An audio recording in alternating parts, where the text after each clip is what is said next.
কেমন ছিল আপু? Everything was really nice. আপু 10 কত দিবেন? At least 8.5. 8.5. ভাই কেমন করেছে?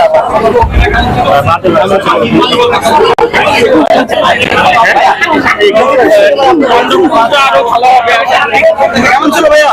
অসাধারণ অসাধারণ। গল্পটা কেমন ছিল? শাকিব খানের অভিনয় কেমন? ভাইয়া গল্পটা কেমন ছিল? গল্পটা কেমন ছিল? হ্যাঁ, গল্পটা ভালো, সাকিব বেশি ভালো লাগছে, শাকিব খান তো সুপার। আচ্ছা কেমন ছিল? কেমন ছিল?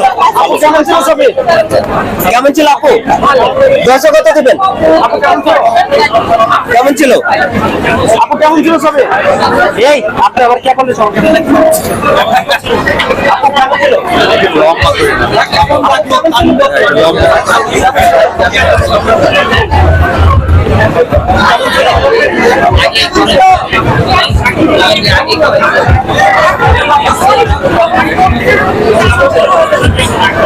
ভাইয়া ওখানে যেসব ক্যারেক্টারগুলো ছিল সিয়াম এবং নিশো এগুলো ভাই কেমন দেখলেন? কেমন লেগেছে?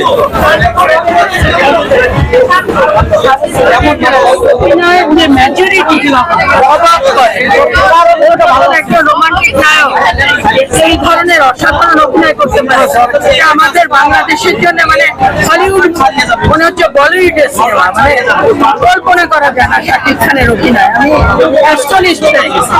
আমি ছোটবেলা থেকে সিনেমা দেখি তো অদ্ভুত।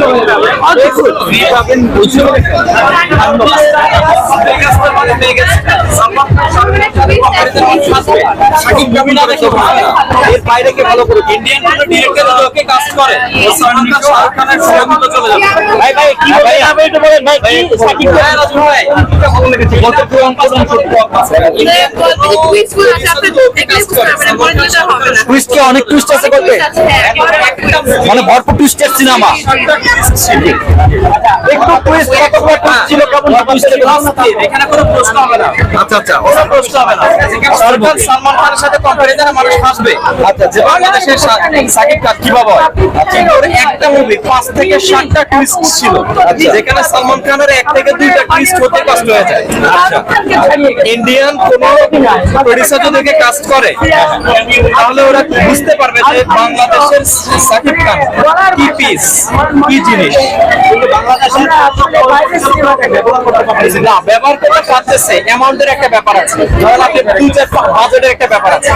ইন্ডিয়ান একটা প্রোডিউসার একটা মুভিতে খরচ করে 200-400 কোটি টাকা সেখানে ওর করে 5-10-15-20 কোটি টাকা আপনি ওকে কি কম্পারিজনে যাবে যদি ওর জন্য এরকম কাস্ট করা যায় ও পৃথিবী ছাড়িয়ে যাবে যে ওর জন্ম যদি বলিউড